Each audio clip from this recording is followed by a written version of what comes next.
चुनरिया दिल्ली शहर से लाई हना ए सैया मैया लाल की चुनरिया दिल्ली शहर से लाई हना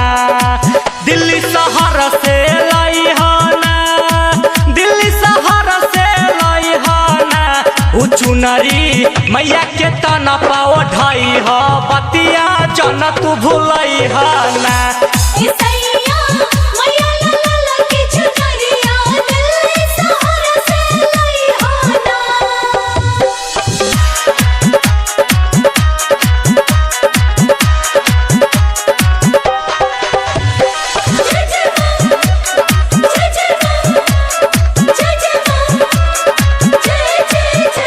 हसरिया लइह बनारस जाके हम राखब चौका लगा के ए सैया राखब मंदिर सजा के हसरिया लइह बनारस जाके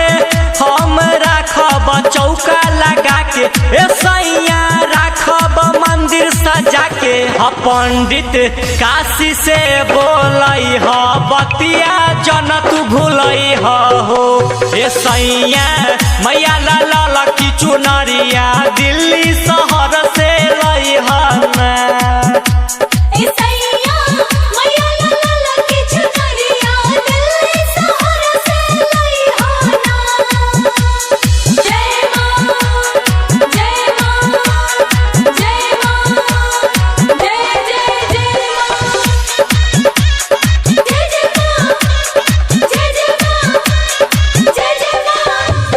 ललसा पूरल बा कलसा ले राजा मालिन से हार गुथबई ह ए पिया राइटर आनंद के बोलई ह ललसा पूरल बा कलसा ले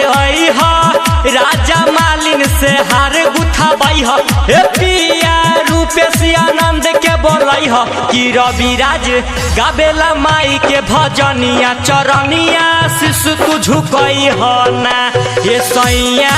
मैया लाल की चुनरिया दिल्ली शहर से लाई ह ना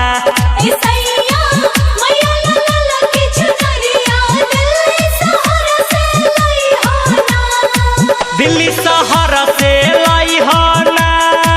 दिल्ली शहर से लाई हना उ चुनरी मैया के तना पे ओढ़ई ह बतिया जन तू भूलई हना।